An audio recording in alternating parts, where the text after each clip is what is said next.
सुनाती हूँ।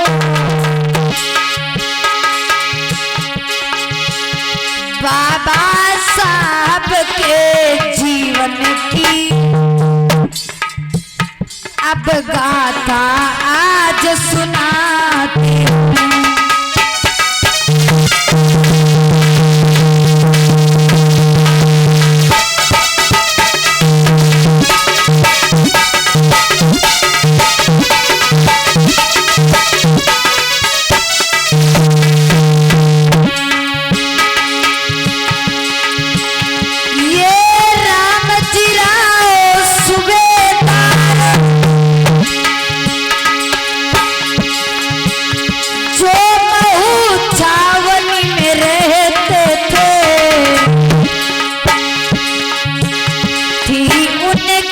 पत्नी भीमा जो पतिव्रता नारी कहती थी।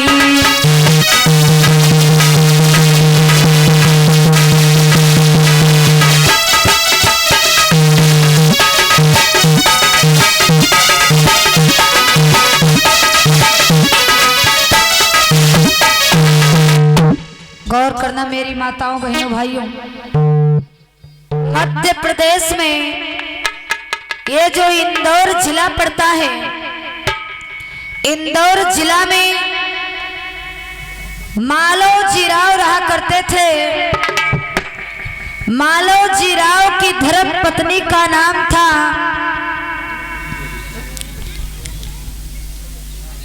जोराबाई और मालोजी राव की पत्नी की कोख से बालक का जन्म हुआ जिसका नाम रखा गया रामजी राव। ये रामजी राव जब बड़े हुए, मालोजी राव ने जब अपने बच्चे रामजी राव की शादी करते हैं तो भीमा के साथ में जब शादी होती, माता भीमाबाई और पिता रामजी राव ये दोनों लोग बड़े ही प्रेम के साथ में महू छावनी में रह करके अपना जीवन यापन करने लगते हैं। धीरे धीरे समय जब आगे को बढ़ा, मेरी माताओं बहनों भाइयों, रामजी राव की शादी के बाद में कुछ समय बीतने के बाद में पिता रामजी राव की अंग्रेजों की सेना में भर्ती हो जाती। अंग्रेजों की सेना में जब पिता रामजी राव की भर्ती हुई तो पिता रामजी राव सूबेदार के पद पर नौकरी करने लगते हैं। कहते ना कि इस दुनिया में समय सबसे बड़ा वीर बलवान होता है। कब किस पे अमीरी आ जाए किसी को पता नहीं, कब किस पे गरीबी आ जाए किसी को पता नहीं, कब किसकी मौत हो जाए किसी को पता नहीं। समय सबसे बड़ा वीर बलवान होता है। समय के अनुसार हर एक कार्य हुआ करते हैं। लेकिन विचार करना माताओं बहनों भाइयों, पिता रामजी राव जब अंग्रेजों की सेना में सूबेदार के पद पर नौकरी पाते हैं तो पिता रामजी राव अपनी ड्यूटी पर एक दिन चले जाते हैं। जब ड्यूटी पर जाते हैं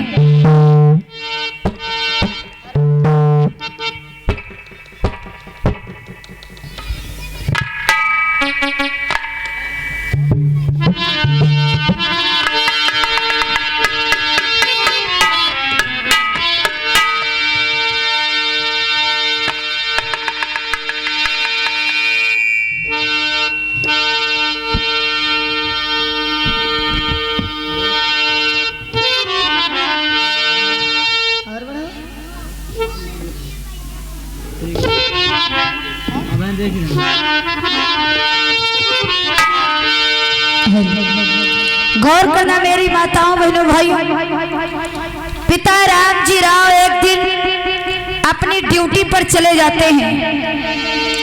जब अपनी ड्यूटी पर चले गए, समय सबसे बड़ा वीर बलवान होता है इस दुनिया में, कभी कभी ऐसा होता था कि माता भीमा के घर में खाने के लिए भोजन नहीं हुआ करता था। अगर दाल चावल रोटी है तो दाल में डालने के लिए नमक नहीं मिला करता था। समय सबसे बड़ा वीर बलवान होता है मेरी माताओं बहनों भाइयों। पिता राम जी राव जब ड्यूटी पर चले गए, बिना कुछ खाए पिए चले गए, माता भीमाबाई अपने घर पर बैठी हुई हैं, विचार कर रहे हैं कि आज हमारे पति देव तो बिना कुछ खाए पिए चले गए। बची बचाई जो रोटी रखी थी उस रोटी को निर्मोही बिल्ली ने खा लिया। अब हमारे पति देव जब वापस आएंगे तो क्या खाएंगे? होता क्या है, माता भीमा अपने घर पर बैठी हुई अपने पति की याद कर रही हैं।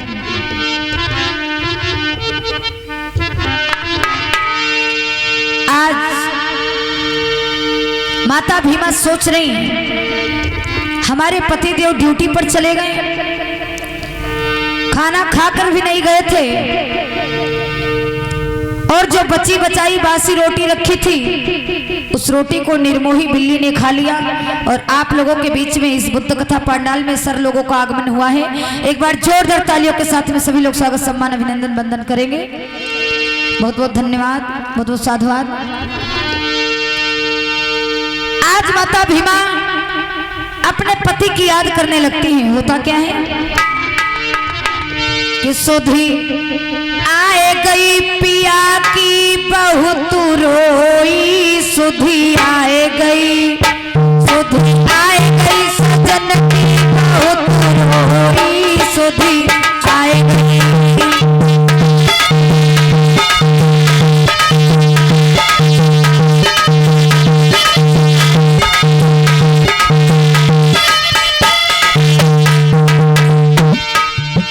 सुधी आए गई पिया की बहुत रोई, सुधी आए गई, सुधी आए गई सजन की बहुत रोई, सुधी आए गई।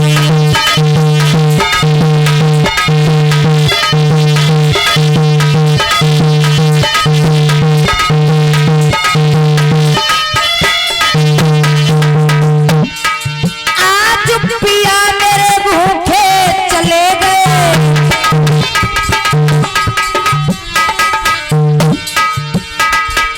आज सजन मेरे भूखे चले गए।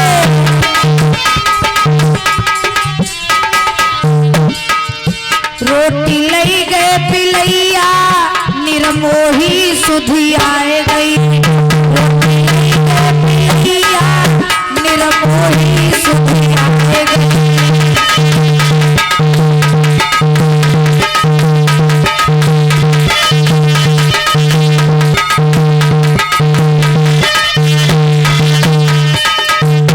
आज माता भीमा अपने पति की याद करने लगती हैं, विचार करने लगी कि हमारे पति देव बिना कुछ खाए पिए अपनी ड्यूटी पर चले गए, अब जब आएंगे तो क्या खाएंगे? घर में जो बची बचाई रोटी रखी थी उस रोटी को निर्मोही बिल्ली ने खा लिया। भोजन बनाने के लिए आज घर में ना तो आटा है, ना दाल है, ना चावल है, मैं अपने पति को क्या बनाकर खिलाऊंगी? माता भीमाबाई पतिव्रता नारी थी, पति की खूब सेवा किया करती थी। पति के बताए हुए मार्ग पर माता भीमा चला करती थी। इस दुनिया में दो प्रकार की औरतें होती हैं, एक तो पतिव्रता और दूसरी पतिव्रता। पतिव्रता वो स्त्री होती है जो पत्नी अपने पति को हमेशा खुश रखे, प्रसन्न रखे। पति भले कुछ ला के ना दे, फिर भी पत्नी अगर अपने पति की सेवा करे, समय पर भोजन, समय पर पानी, समय पर बिस्तर, समय पर हर प्रकार की सेवा करे, वो पतिव्रता नारी होती। एक होती है पतिव्रता, आदमी चाहे रोज सब कुछ लाई के दे, रोज चाहे लाली लिपस्टिक टिकुली लाई के दे, पायल बिछुआ चाहे रोज लाई के दे, और खाली एक दिन सोई के उठे में देर हो जाए और फिर देखो कैसे कैसे गालियां देने लगती। और जो पत्नी अपने पति को गाली दे वो पत्नी नहीं, वो पतिव्रता नारी होती। और पतिव्रता जो नारी होती है, पति चाहे जितना अपने पत्नी को दुख दे, चाहे जितना टेंशन दे, भले कुछ ला के ना दे, और पत्नी अगर इतना भी तकलीफ सहन करके अपने पति की खूब सेवा करे, वो नारी पतिव्रता होती। माता भीमा पतिव्रता नारी थी, अपने पति के सुख दुख में साथ दिया करती थी। आज माता भीमा अपने पति की चिंता में घर पर बैठी हुई हैं। इधर पिता राम जी राव जब छुट्टी पाते हैं अपने ड्यूटी से, क्योंकि अंग्रेजों की सेना में सूबेदार के पद पर पिता राम जी राव नौकरी किया करते थे, और जब अपने ड्यूटी से छुट्टी पाते हैं तो पिता राम जी राव अपने घर को चल देते हैं। कैसे कि ड्यूटी से छुट्टी पा करके घर की जासी ढलगाई है।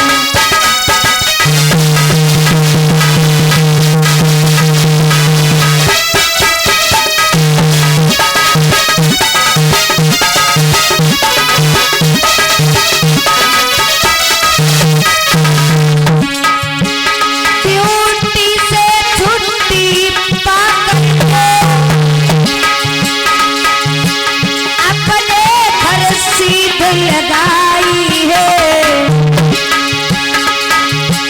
जाकर के रास्ते में पहुंचे तो बालक पड़े आई है।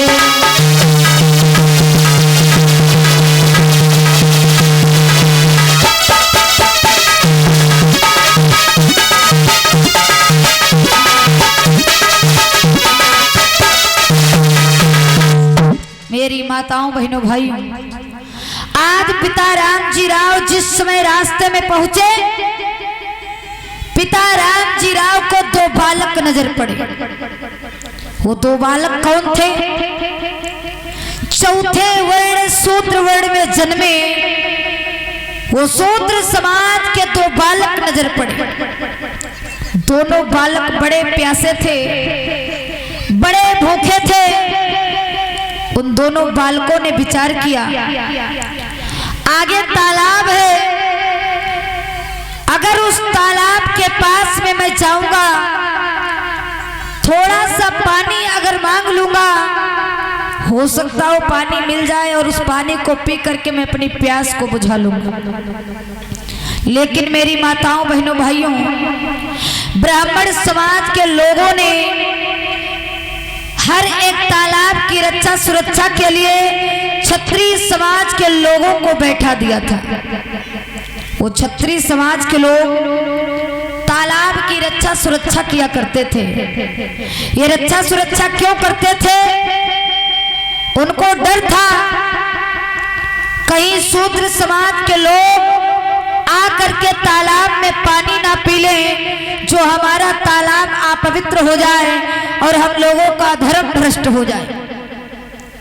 आज उस बालक, जैसे उस बालक ने सोचा कि हम इस तालाब को जाएंगे, पानी पिएंगे, वो दोनों बालक तालाब की ओर बढ़े। जब वो दोनों बालक तालाब की ओर बढ़े, सवर्ण समाज के लोगों ने, क्षत्रिय समाज के लोगों ने धक्के मार करके वो दोनों बालकों को भगा दिया, लेकिन तालाब में पानी नहीं पीने दिया। जिस तालाब में कुत्ता बिल्ली इत्यादि जानवर पानी पी सकते थे, उस तालाब में हमको और आपको पानी पीने का अधिकार नहीं था। फिर वो दोनों बालकों ने विचार किया कि आज हमें पानी नहीं पीने दिया गया है तालाब में, गांव में जाएंगे, अगर बची बचाई रोटी रखी होगी, हाथ पांव जोड़ करके रोटी मांग लेंगे, खा लेंगे, अपना पेट भर लेंगे। वही दोनों बालक जब गांव में जा करके पहुंचे, आवाज लगाने लगे, माँ मुझे रोटी दे दो, मेरे बहुत तेजी से भूख लगी है। मेरी माताओं बहनों भाइयों, सवर्ण समाज की महिलाओं के घर में जो बचा बचाया भोजन रखा होता था, उस भोजन को सवर्ण समाज की महिलाएं उठा करके कूड़े में फेंक देती थी, लेकिन शूद्र समाज के लोगों को खाने के लिए भोजन नहीं देती थी। आज पिता राम जी राव ने जब ऐसी स्थिति को देखा, ये दृश्य को देखा तो पिता रामजी राव को बड़ी चिंता हो गई। पिता रामजी राव सोचने लगे, अरे ये सब दुख देखने के पहले अगर मेरी मृत्यु हो गई होती तो मेरे दिल को सुकून मिल गया होता। आज पिता रामजी राव आंखों में आंसू की धारा लेकर के अपने घर को चल देते हैं कि भरी अखियन में अश्रु से ध्वजा घर की लगाई है।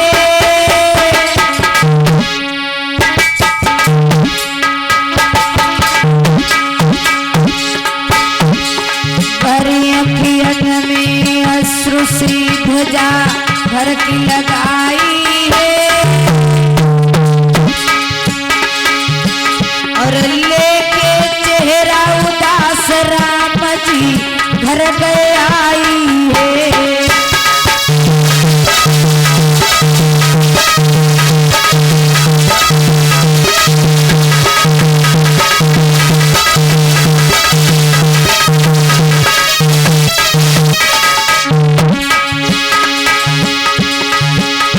पहुंच गए घर पर जब जा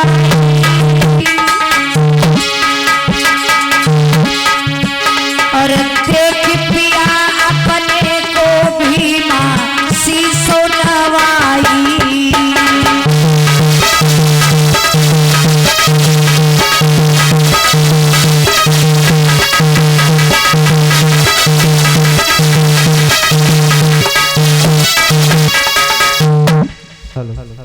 जैसे ही आज भीमा ने अपने पति को देखा तुरंत प्रणाम किया।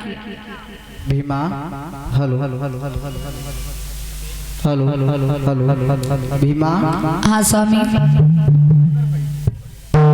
ठीक है भीमा, तुम्हारे संस्कार तो अच्छे ठीक है, बढ़िया है, लेकिन भीमा मैं जब अपने घर से ड्यूटी करने के लिए चला गया था ना, तो आज भीमा जब मैं ड्यूटी करके वापस लौट रहा था, हाँ। तो हमारे समाज के ऊपर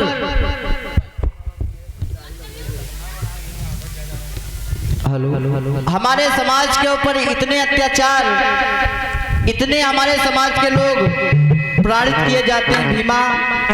मैंने एक दृश्य देखा कि हमारे समाज के बच्चे लोग कुछ पानी पीना चाहते थे, लेकिन उच्च वर्ण के लोगों ने उन्हें पानी पीने का भी अधिकार नहीं दिया। भीमा बताओ भीमा, हमारे समाज के लोग कब तक सताए जाएंगे? वो समय कब आएगा भीमा जब हमारे समाज के लोग चैन अमन से भोजन खाएंगे और चैन अमन के साथ में जिंदगी व्यतीत करेंगे? भीमा बोलो, कब समय आएगा? हेलो स्वामी बोलो भीमा। जब आप रास्ते से वापस हो रहे थे, तो आपको रास्ते में जो बालक नजर पड़े, उनको भोजन पानी नहीं दिया गया? नहीं भीमा। देखिए स्वामी, बोलो भीमा। आपको भी पता है, हमको भी पता है, हाँ भीमा, कि इस दुनिया में 4 वर्ण बनाए गए। हाँ भीमा। ब्राह्मण, क्षत्रिय, वैश्य, शूद्र, लेकिन जो ये चौथा वर्ण है शूद्र वर्ण, शूद्र वर्ण में जितने भी लोगों का जन्म हुआ, सभी लोगों को बड़ा ही सताया जाता है। बड़े बड़े अपमान, बड़े बड़े दुख दर्द, बड़े बड़े अत्याचार किए जाते हैं। स्वामी,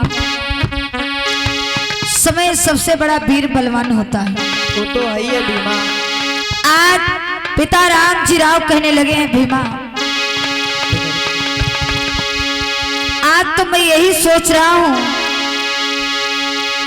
कि इतना दुख दर्द हमारे समाज के लोगों को दिया जा रहा है, भीमा इससे बढ़िया है कि मैं अपने प्राणों को त्याग दूं और ये सारा दुख देखने को नहीं मिलेगा। हाँ भीमा। माता भीमा कहने लगी, स्वामी एक बात बोले? बोलो भीमा, क्या कहना चाहती है? अगर प्राणों को त्यागने से हमारे समाज का दुख दर्द दूर हो जाता, हाँ भीमा, तो आपसे पहले मैं अपने प्राणों को त्याग देती और सारे दुख दर्द दूर हो जाते। लेकिन स्वामी, बोलो भीमा।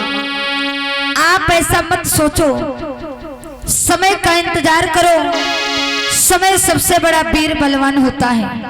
हाँ भीमा। एक दिन हमारे भी समाज के अच्छे दिन आएंगे। एक दिन हमारे भी समाज के लोगों को सारे हक अधिकार मान सम्मान मिलेंगे। हाँ भीमा। एक दिन हमारे भी समाज के लोगों को शान शौकत की जिंदगी जीने का अधिकार मिलेगा। लेकिन भीमा वो समय कब आएगा भीमा, कब? भीमा स्वामी बोलो भीमा। आप समय का इंतजार करिए, एक समय वो भी था। हाँ भीमा सुनिए स्वामी, बोलिए। सदा दिन रात न एक समान, सदा दिन समान, सदा दिन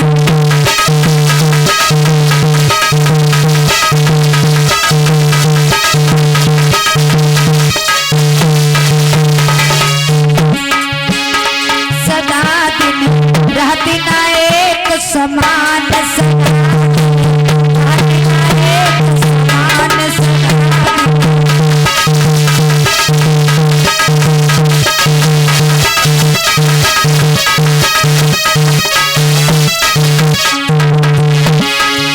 स्वामी एक दिन अर्जुन महाभारत में करते देख समान,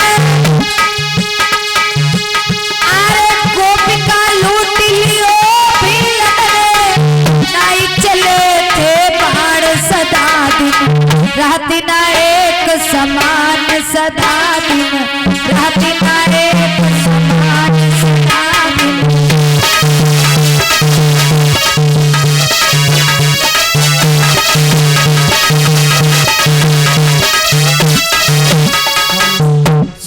स्वामी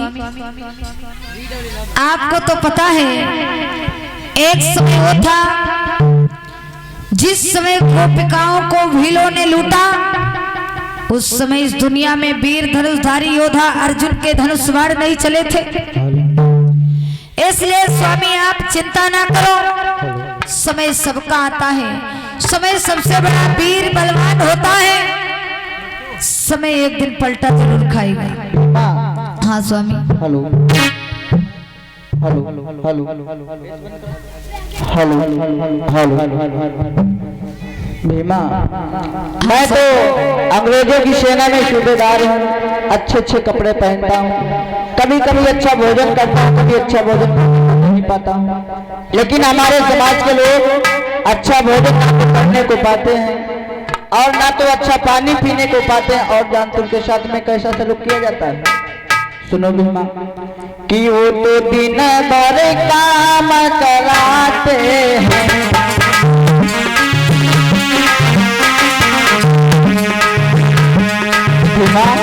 हमारे जो सवारे समाज के साथ में उच्च श्रेणी के लोग पूरा पूरा दिन काम करवाते हैं, लेकिन उनको भोजन खाने को नहीं देते।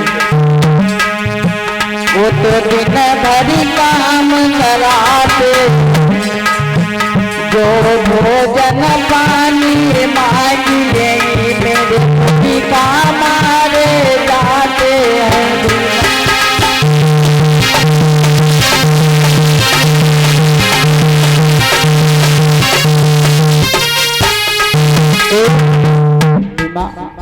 हमारे समाज के पुरखे रात दिन काम किया करते हैं, लेकिन उनको भरपेट भोजन नहीं मिलता है। ना तो हमारे समाज के लोगों को हर प्रकार के अधिकार है। समय कब आएगा भीमा बताओ। स्वामी हाँ बोलो। ये समय है और समय का इंतजार करना पड़ेगा, लेकिन मैं आपसे वादा करती हूँ हाँ एक दिन हमारे भी समाज के लोगों के अच्छे दिन आएंगे। इसलिए स्वामी आप चिंता ना करो। आज हमारे समाज के लोग सताए जा रहे हैं। हाँ भीमा। प्यासे होते तो पानी नहीं दिया जाता है, भूखे होते तो भोजन नहीं दिया जाता। लेकिन एक दिन जब हमारे समाज के दिन अच्छे आएंगे तो हमारे समाज के लोग भी ईंट का जवाब उन लोगों को पत्थर से देंगे। इसलिए स्वामी आप चिंता ना करो, आराम करो, घर पर समय का इंतजार करिए। ठीक है भीमा। आज पिता राम जी राव जाते हैं, घर पर आराम करने लगते हैं। माता भीमा अपने पति को समझा तो देती है, दिल में धैर्य तो धारण करा देती है, लेकिन आज माता भीमा को पति की चिंता सताने लगी। माता भीमा विचार करने लगी, हमारे पति देव इस समाज को लेकर के बड़े दुखी, बड़े परेशान हैं। मैं क्या करूं, कैसे अपने पति की चिंता दूर करूं। उसी समय होता क्या है, माता भीमा की जो चंपा सहेली थी, चंपा सहेली ने विचार किया कि मैं आज भीमा के घर जाऊंगी और भीमा को लेकर के नदिया पे कपड़ा धोने जाऊंगी। काफी दिन हो गए नदिया पे कपड़ा धोने नहीं गए। आज भीमा को साथ में लेकर के नदिया पे कपड़ा धोने के लिए जाएंगे। सहेली ने कपड़ों का गट्ठर लिया और भीमा के घर को चल देती। जैसे ही भीमा के घर पर आकर के पहुंची, कहने लगी, बहना, ओ बहना, चलो नदिया पे चले कपड़ा धोने। भीमा कहने लगी, बहन ऐसा करो, तुम चली जाओ, हम नहीं जा सकते। क्योंकि बहन, हमारे पति देव इस समय इस समाज को लेकर के बड़े दुखी हैं, बड़े चिंतित हैं, इसलिए मैं नहीं जा सकती हूँ, तुम चली जाओ। मैया भीमा से आज सहेली कहने लगी, बहन बहुत दिन हो गए कपड़ा धोने नहीं गए, चलो चलते हैं। भीमा कहने लगी, देखो बहन मुझे परेशान ना करो और तुम चली जाओ, हम अगले दिन चलेंगे, आज नहीं जा पाएंगे अपने पति को छोड़ करके। आज ये सहेली कहने लगी, ठीक है, अगर नहीं जाना चाहती हो तो मत जाओ, लेकिन मैं तो जा रही हूँ। आज ये सहेली कपड़ा धोने के लिए नदिया पे चली। संग की सहेली कपड़ा धोने